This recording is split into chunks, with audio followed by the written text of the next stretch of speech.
Um canal para todos os gostos, onde o conhecimento é a chave do nosso entretenimento. Histórias desconhecidas, conspirações, verdades pouco contadas, tudo em um único canal e está ao seu alcance. Vídeos semanais e focados na pesquisa e fatos enigmáticos. Queremos trazer o gosto por novidades para todos os nossos inscritos e visitantes. Esse é o canal direto para o vídeo, Enigmas. Bem-vindo a todos! Será um prazer estar com vocês.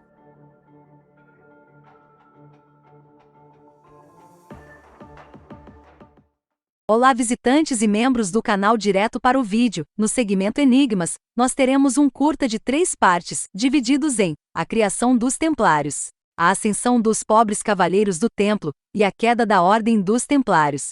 O intuito é criar um documentário fácil de assistir, sem cansar o público, e mesmo assim trazer informações sobre essa história magnífica. Espero que gostem e assistam os demais vídeos da série.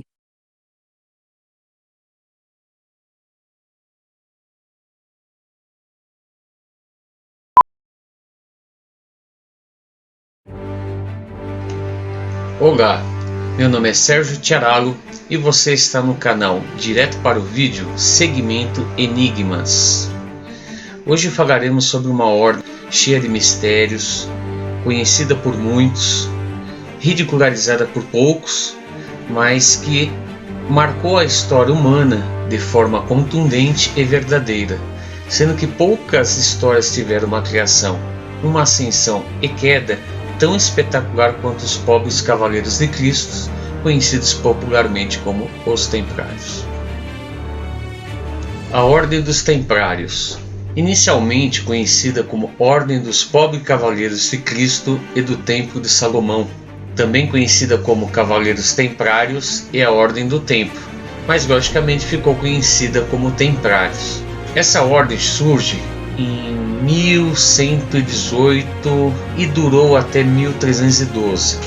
Inicialmente ela foi criada com o intuito de proteger as peregrinações que haviam passado para a cidade de Jerusalém, até mesmo o Oriente Médio, né, em áreas ditas como cristãs, né, ainda remanescente, né, que realmente existia um motivo histórico de sua passagem, né, que queria conhecer pontos relevantes à cultura cristã. E nessa época existiam muitos perigos, né, que rodeavam essas regiões, relacionados com a violência, com saques, com assalto a caravanas.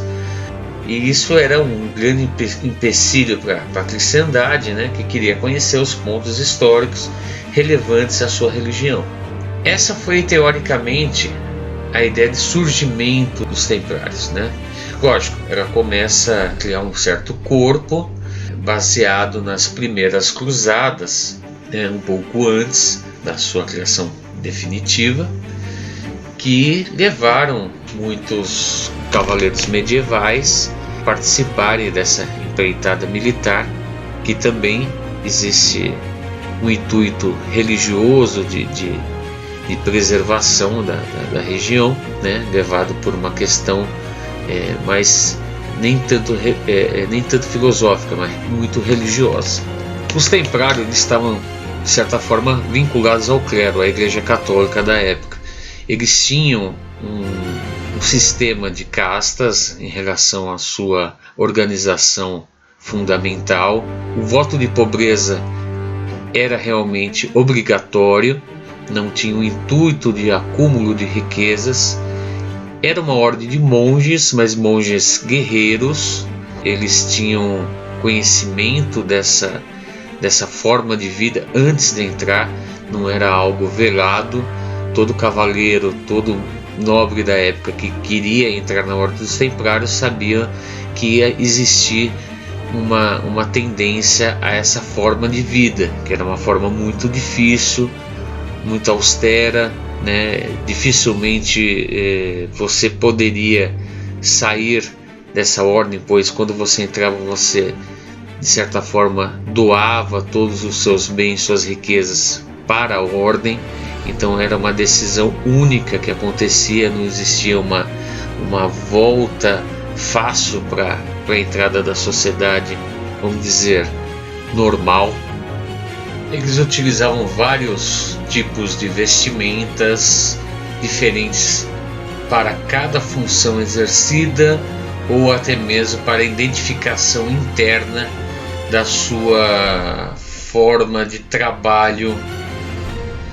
Vale lembrar que a região do Oriente Médio, mais especificamente a Cidade Santa, denominada Cidade Santa, que era Jerusalém, depois das cruzadas, ela teve uma grande dificuldade de proteção, porque os limites da sua hegemonia terrestre já estava sendo, vamos dizer, já haviam tentativas de inclusões dos muçulmanos na época, de invasão das terras que a eles a princípio pertencia. Tinha que existir uma substituição militar para com que essa região fosse protegida, porque logicamente era uma região muito conturbada por ideias religiosas de ambos os lados. A cruzada já foi algo realmente perturbador, foi algo sangrento, difícil para as comunidades que não eram militares. Toda vez que há alguma inclusão militar, a população local, que muitas vezes só querem simplesmente continuar a viver, a comercializar, ter uma vida normal, não ligavam se eram muçulmanos, judeus ou cristãos, mas a vontade de dominação dessa região sempre existiu por ambos os lados e tinha um cunho religioso muito grande. E quando a primeira cruzada cessou, houve um vácuo de poder, onde a maioria dos cavaleiros das cruzadas retornou aos seus países de origem e a proteção da região ficou muito difícil de se haver. E logicamente que haveria necessidade de um outro grupo fazer essa proteção.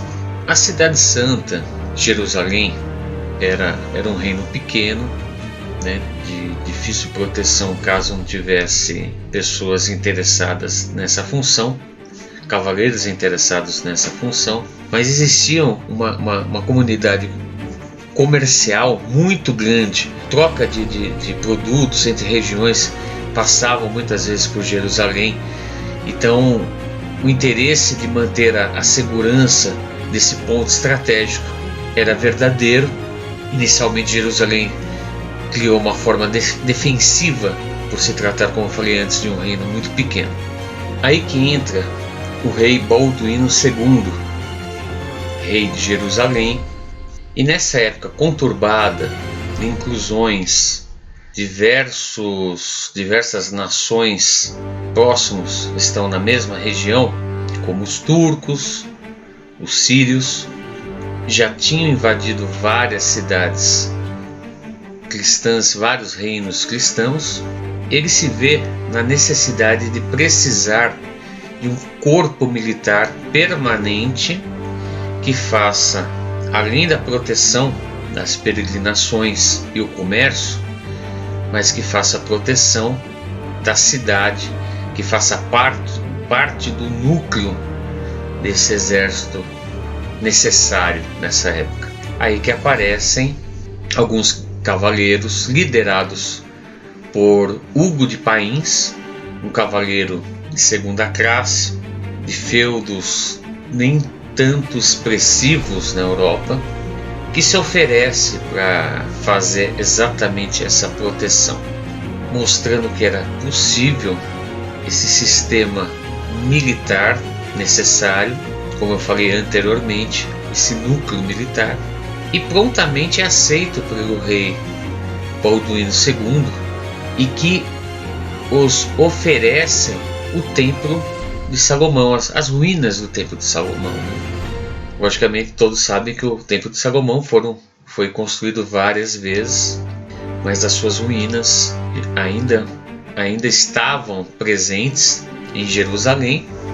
Esse grupo, dizem alguns, de 9 cavaleiros, outros dizem que eram mais a princípio, aceitam de bom grado esse local, uma parte das ruínas, né? Nem todo o templo, uma parte das ruínas, e a partir desse momento eles se tornam conhecidos como Cavaleiros do Templo de Salomão, né? A Ordem do Templo de Salomão.